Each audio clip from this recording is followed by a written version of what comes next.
Welcome to the Let's Talk Basic podcast, where girls talk about everything basic. Join us as we sit down with a glass of wine and see where the conversation goes. Kick back, relax, and get ready for the ultimate girls' night in. I'm your host, Joanne. And I'm Vanessa.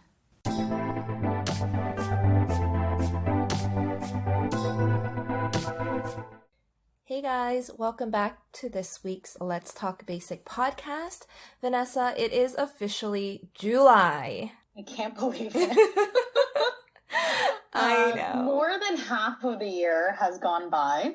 Oh my gosh. I know. We're in the latter half of 2020 now. Can you believe that? Officially summer. Honestly, like the beginning of 2020, January, February, I can't even really remember it anymore. Like what it was like before COVID happened. And now it's like, wow, this is really here to stay. We're in the second part of the year. Oh my God, when you say it like that, second part of the year. I know, right? That's what I mean. We're in like the latter half now. But okay, that's really depressing. Obviously, we're not going to try to depress you on this podcast. But it's summer, so let's focus on like the positives of that. It is, like we just had an episode last week about the hair salons and what they're doing. And I kind of talked about how my first appointment was, when like the restrictions lifted, was to get my nails done. So I canceled it. I know. Really? Yeah, it was supposed to be today, actually. What happened? Did you change your mind or? So I don't know if you guys heard, but in Kingston, there was a big outbreak in the nail salons where like, I think there were 10 cases or something. And then I was kind of like, oh shoot, like I know it's like, it's a different city. It's, you know, it's not the same nail salon, etc. But I think what they kind of talked about was really just like the fact that when you're doing your nails, like you're really close to each other, like you're facing each other, and like it's not like it's a quick time.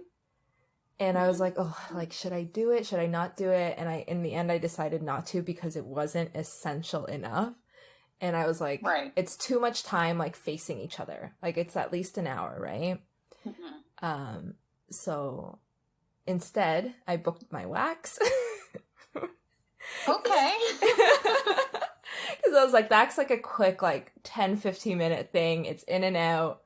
It's more essential, I think, in like, you know, the long run. Like I can do my own nails. I can't do my own wax. Yeah. Yeah. So I'm bummed, but I feel like that was the right thing to do for me. I think so. I took my nail, what was left on my nails off this past week, and it's gonna sound really disgusting, but I didn't actually use nail polish remover. Some of you might know if you follow us on Let's Talk Basic or my but I went camping with, there was 7 people on our campsite, and we all slept in, like each couple slept in a different tent. So it was really nice to get away and be outdoors and disconnect for a little bit. And, you know, it was an interesting camping experience because of COVID. The shower facilities were actually not available. Yeah. That's one thing why I'm like hesitant to do camping, because I'm like, oh, that's a long time to not shower when you're camping too. When you're camping, and when it was basically plus humidity. It was basically what? It was 30 degrees plus humidity. So it was extremely hot and we were sweating. So that wasn't like, it was, I wanted to go away so badly that I thought that it was worth it just to go.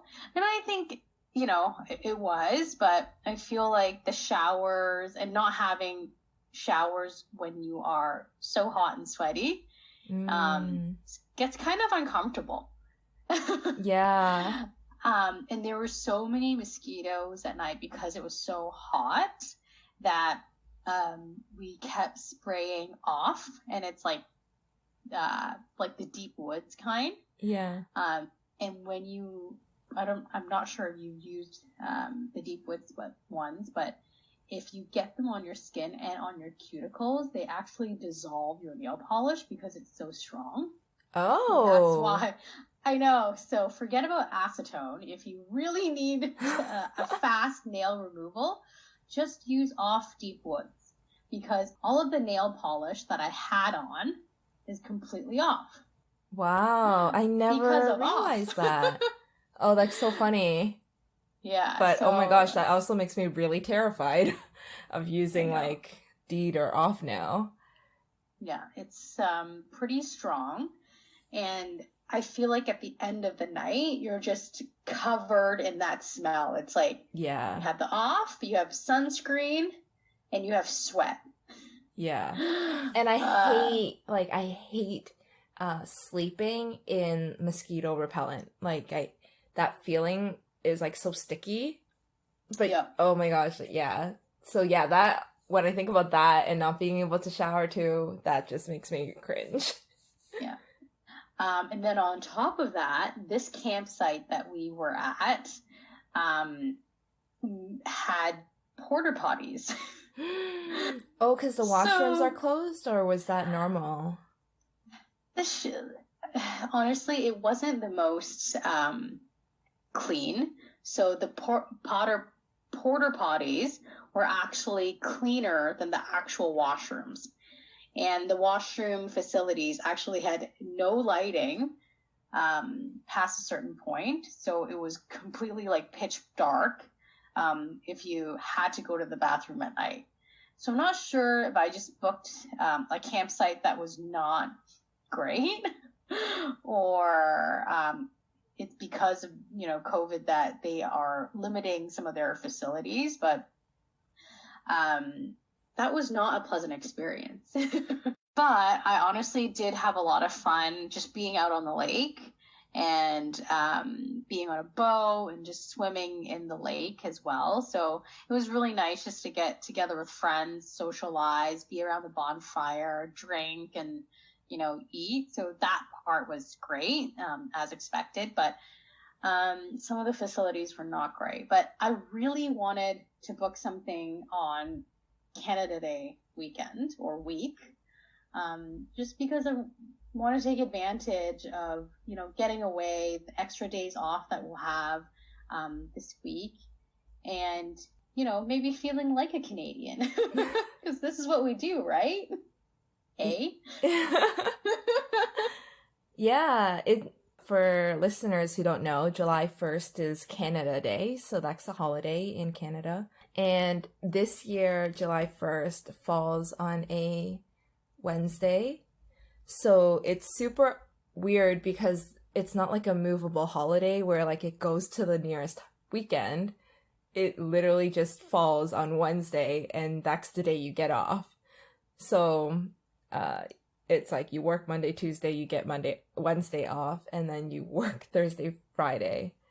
So a lot of people obviously are taking like the Thursday, Friday, or the Monday, Tuesday, or the whole week off to like extend it.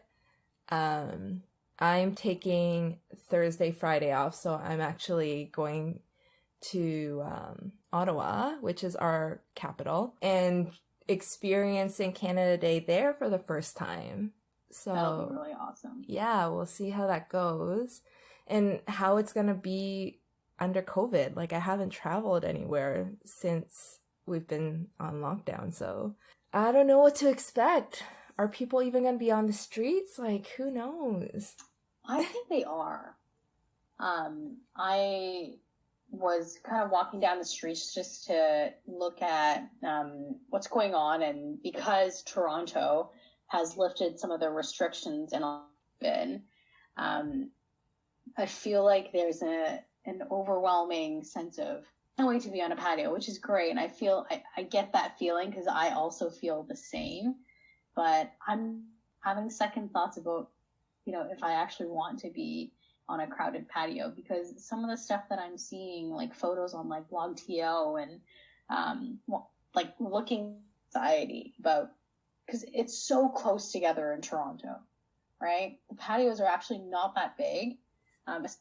King Street or Queen Street, like it's actually a very small patio. So I feel like in Ottawa it's a bigger space, they have more land, so hopefully the patios will be a little bit more spread out and enjoy there. I haven't been on a patio yet, and I'm not sure I'm not sure if I'm ready to do that. So I did go on a patio last week. It was my first patio experience. And I have to say it was really weird, because you're right. Like, it wasn't like that 2 meters distance that you feel like you should have. Mm-hmm. So I just went like along the Danforth and went to like one of the bars. It was bad because like I was pretty hungry. My husband was hungry, and we were walking down, and it was like the biggest patio that we could find immediately. But it was maybe still like 8 people, like 8 tables on the patio, and it was like feet apart. Like it was maybe 2 feet apart, 3 feet apart, which is, way too close. And I was like, at first I was like, like, let's keep going. Let's keep looking for another one. And we kept walking like maybe another block or two, and Tyler was just like, no, like, let's go back. There was a table back there. If we keep walking, we don't know if we're going to get a table. There's not many, like, they're all like kind of small mom and pop shops on the Danforth. So it's like, are they going to be bigger? Like, it probably won't be. So we went back and got a table, but we were in the back corner. So it was good, at least like there wasn't anybody behind us or like to one side of us. But to the right of us, there was like somebody who was facing the other way, so his back is facing my arm, and there was like maybe a foot, 2 feet of distance between us. And like, I know we're like sitting in opposite directions, but I was just like, oh my gosh, you're too close. So that was like one thing, like the physical distancing. And then the second thing was using utensils, or like when we got a beer, like having the glasses. I'm sure they clean it, but like now it's just kind of mental, like, how clean is it, and how well did they like sanitize these things? So like having to get over that a little bit. On the flip side, it was a really nice evening, like the sun was setting, and it was like a perfect day with like a nice breeze, and it was like, it feels so normal and so weird at the same time.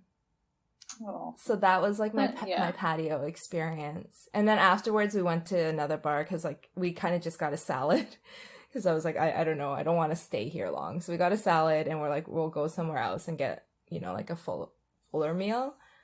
So we went to another patio that was a lot more distanced after. Okay. And they weren't serving food, but they were allowing people to bring takeout. So we just ordered food from like another restaurant and brought it to this patio. Were they just were they serving drinks? Yeah, so they were just doing kind of like cans of beer. Okay. Okay. Yeah, like it wasn't a bad, they were doing like tall cans for $5. So it was like a good deal. You have like plenty of space. Like the people were, I would say, like 2 meters away from us. And it was very like low key, like the server never really came by either. Yeah. That makes me feel more comfortable. Yeah. So there's like less like points of contact. And I like the fact that the beverage was in a can. Yeah. Right? Because you can sanitize it, you can do whatever you need to do with it, and you have a little bit more control when it's in a can. Yeah. And the fact that, you're like able to get takeout, takeout still, I still get takeout, like even during COVID. I can't imagine not getting it. Yeah. That one day of like treat day or whatnot. So, that's awesome. Yeah. So, it's weird. It's definitely weird being back in society, and it was also like really busy on the first patio that we went to. Like it was, packed the entire time, or full the entire time. But yeah, like civilization is starting up again. So, it feels weird. I can't, it's like, it feels wrong almost. Mm-hmm. And I feel like when people ask each other, because I find myself guilty of asking this too, just like as a conversation starter, because pre-COVID, these would be normal questions to ask and you would get some pretty exciting answers. I was talking to someone today and I asked, oh, so what are your plans for summer? And they looked at me like kind of confused. Yeah. Like, come on, summer, nothing. Yeah.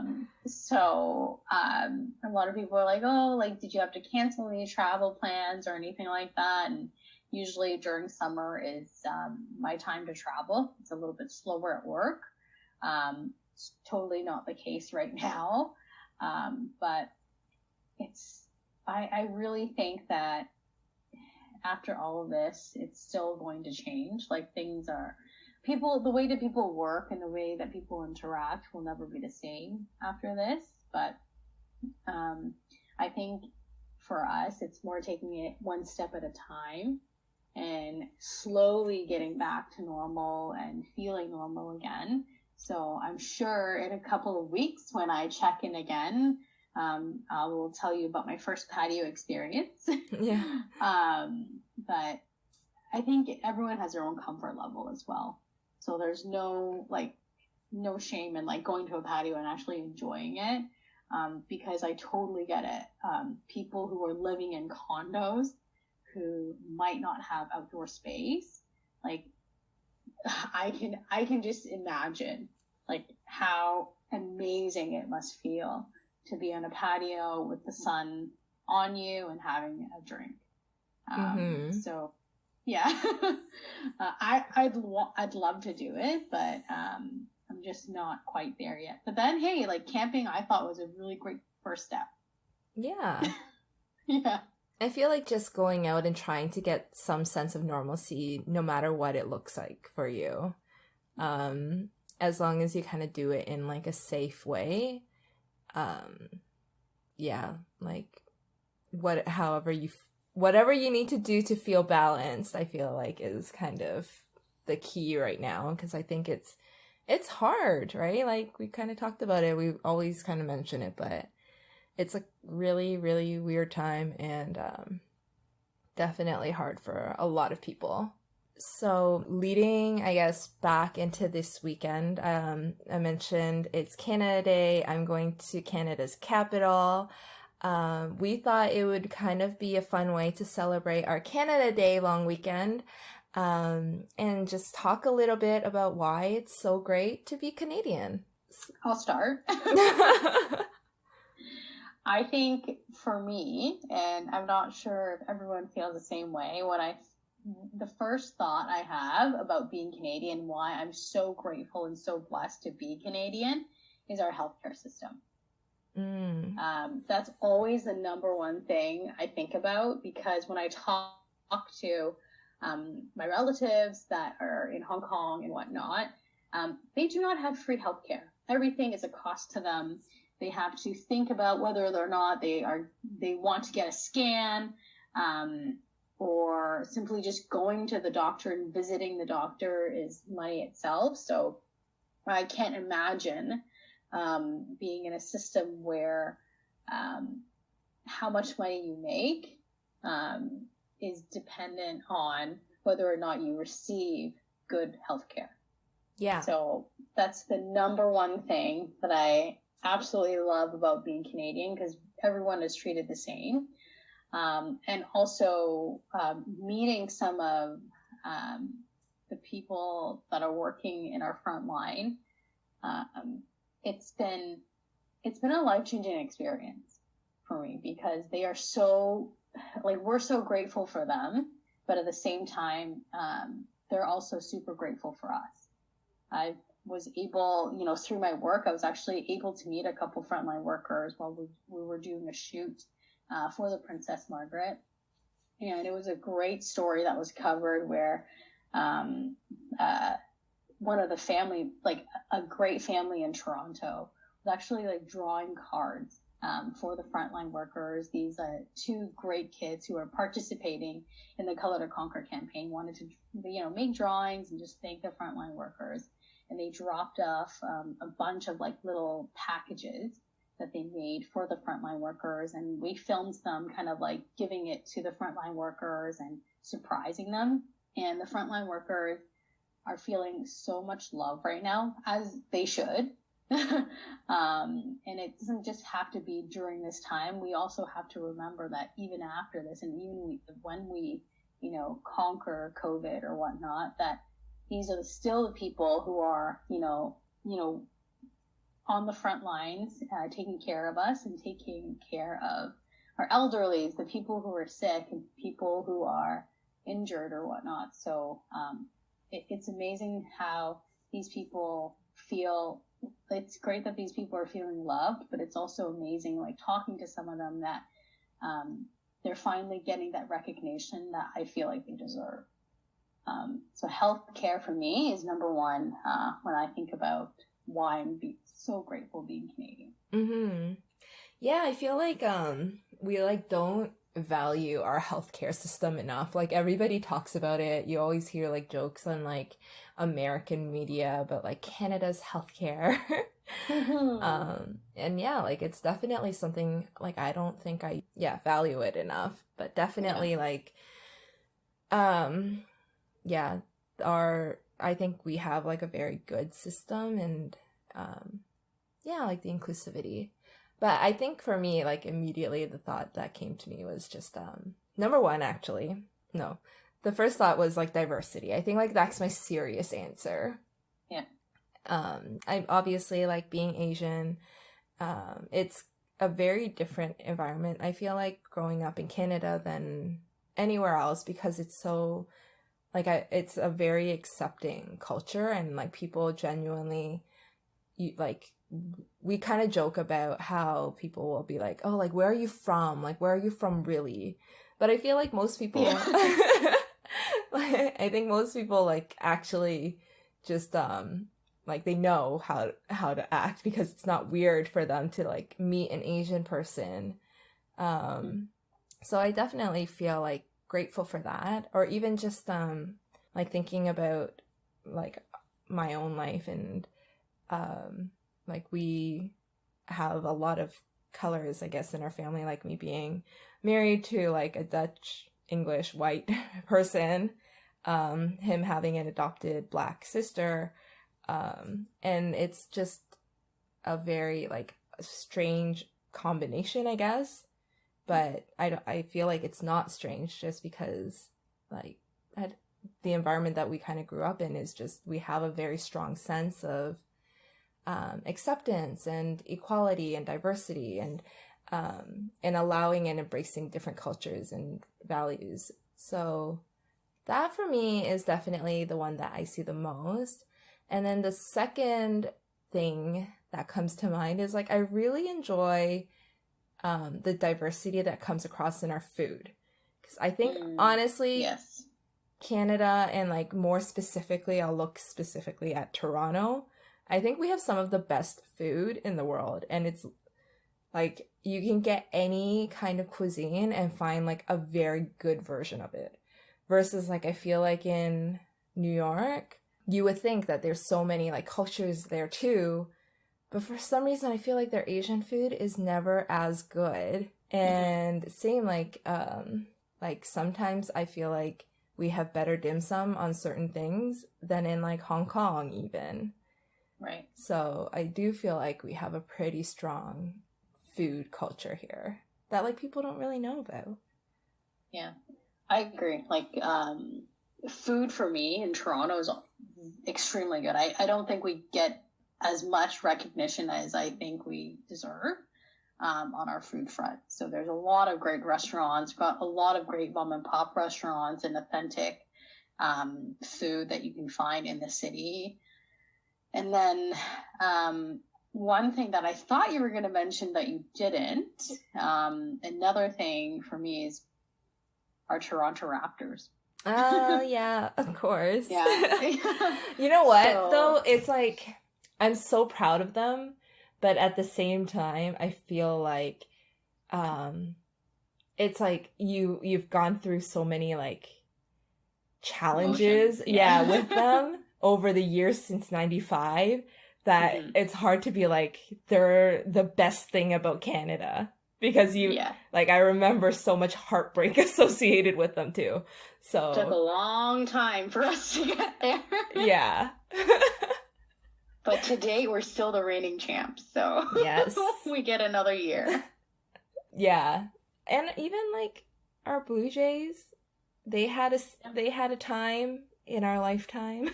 Yeah. I think for people who haven't visited Toronto or, you know, are thinking about coming to the city when the restrictions are lifted, if you were from, you know, any of the cities that are in the States and wanting to make like a weekend trip or whatnot to Toronto, it's a good time, right? Mm-hmm. We have great food. We have some excellent kind of like sports sports to watch, like on TV, Raptors, the Leafs, and not live. Yeah, so we have some, like, if you haven't been to any of our stadiums, like they're a really good time. We have some of the best.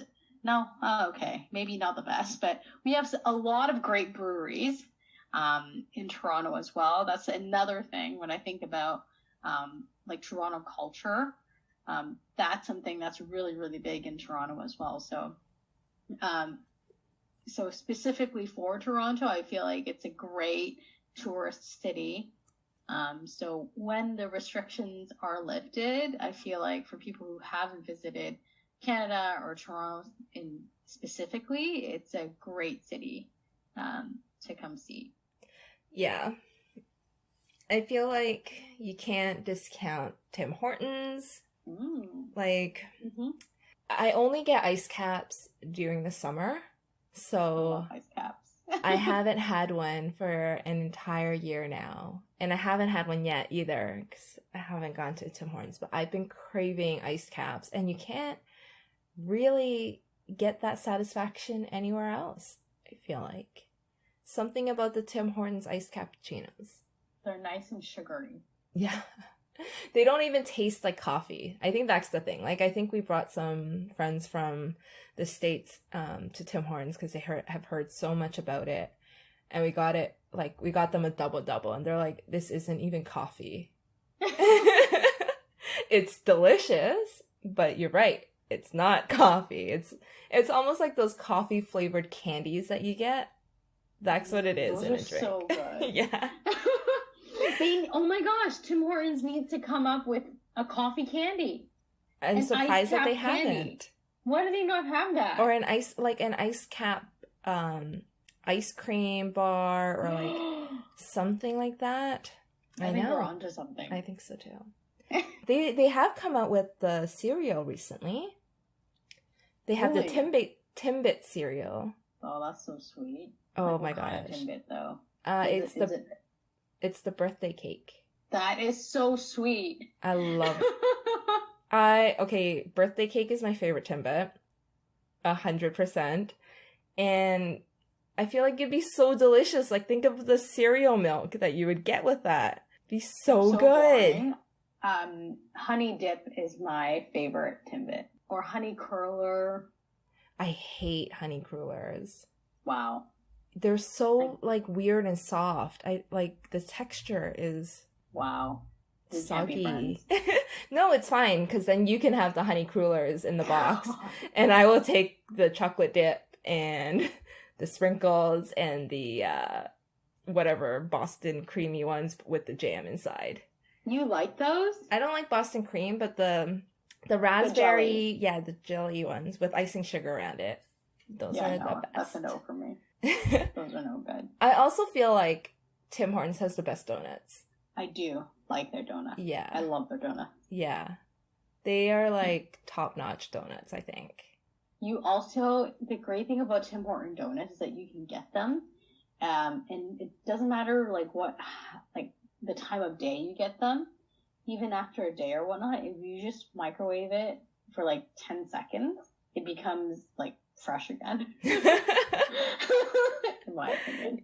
So I think now I'm craving a donut. Thanks. Yeah. Maybe I'll get one to celebrate Canada's Day. Yeah, I feel like you should. That seems appropriate. I like that. Do you have any fun, like, Canadian travel stories? Canadian Or, like, travel story. stories about how you're, like, Canadian and how that came. I'll give you one. So for those of you who don't know, I came here when I was 7 years old. I came from Hong Kong, and I actually came kind of in the middle of the school year. So when I came in, it was February, and I just got kind of slipped into this class and was like, okay, here's this new foreign student who didn't speak English at all. So I had to go to ESL and all that stuff. So for a child that's coming into a completely new environment, gets slotted in the middle of this class, I was obviously a bit nervous, but the great thing about it was that the school I went to, which was Central Park Public School, it, like you said, the first thing about Canada that I noticed was that there was still Asian kids in my class. So it wasn't as foreign as it was. There were still students that were Chinese and, spoke Cantonese. So I was paired with this other girl. Her name was Jackie. She was basically told that she had to be my friend. And so she had to translate everything for me. And so that was an awkward experience. And then my first class in Canada, my very, very first class in that school was French. Oh. So, I know. And I didn't even understand it. I'm like, what grade were you? I was in grade 1. You had French in grade 1?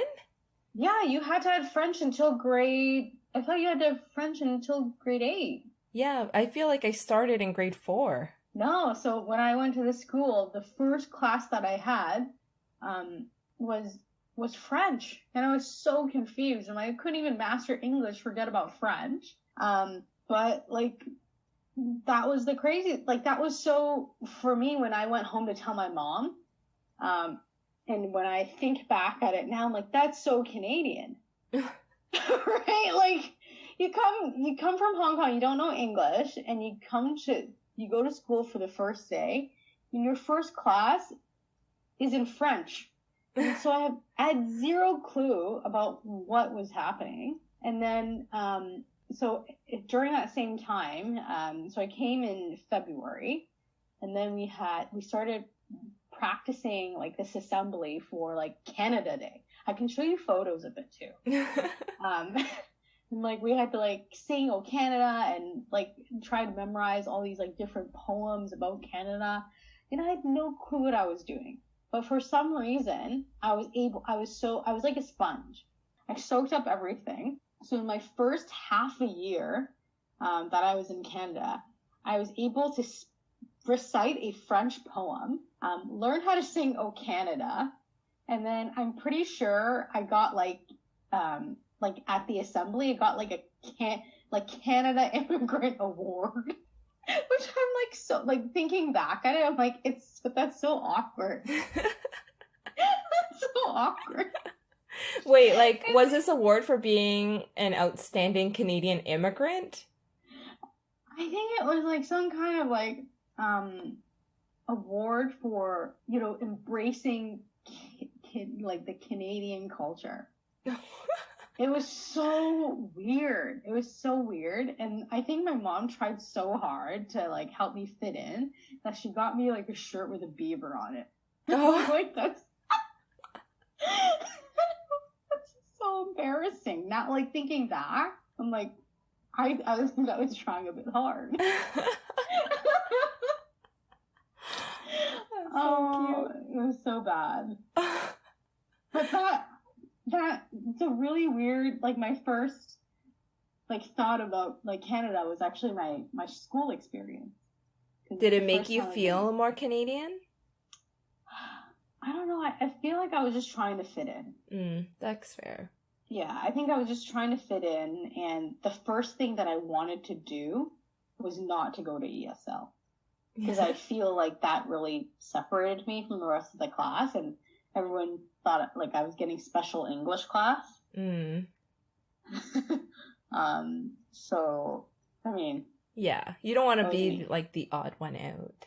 Yeah, I mean, I was the odd one out until like grade 6, so How's your French now? not good. The reason why I'm asking is because like my story was gonna kind of, it's not similar to yours, but it has similar themes with the French and the Hong Kong. Oh, great. So I was in Hong Kong, probably, I don't know, I was probably, let's say 20. And I had gone out to like a night of clubbing in LKF, like Lang Kwai Fong.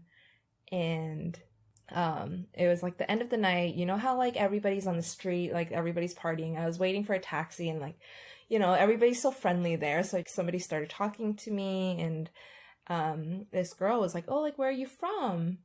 And I was like, "Oh, I'm from Canada." And she starts speaking French to me. And I'm just like, "Oh, je ne sais pas." Like, I don't know. Someone started speaking French to you? Yeah. And she was like, "Oh, like don't you speak French in Canada?" Oh my god. I was like, "Yeah, like No, where was she from? So she's from Hong Kong, but she studied in Paris for a while. Oh. So, yeah, so she could speak, I don't know if it was fluent, like it sounded more advanced than what I had. But it was really embarrassing. She was just like, "Don't you speak French in Canada?" And we're like, "We had to learn some, but I don't really know anything." Oh no. So it's kind of a similar story. But I usually feel like it's really safe to use like Canada when people ask where you're from, anywhere you travel. You're like, "Canada." They're like, "Oh, okay, at least you're not the States." Yeah. You usually get like a warm smile when we tell people that we're from Canada. Yeah. Like, "Oh, okay, we like you. You're okay." Yeah. You're nice. Yeah. I just met you, but I know you're going to be nice. Yeah. Yeah. Or polite. Yeah. They always think we're very polite. I agree. Canadians are polite. But we will be showing you what we're doing in Canada. So, Joe, keep us posted about all your adventures in Ottawa. And hopefully I'll show you what I'm doing this weekend, which is probably going to Tim Hortons to get a donut and an iced cap. Sounds awesome. Yeah. All right. Have a great Canada Day weekend. We'll see you guys next week, and cheers. Cheers.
Thanks for listening to the Let's Talk Basic podcast. For more exclusive content, make sure to follow us on Instagram at Let's Talk Basic.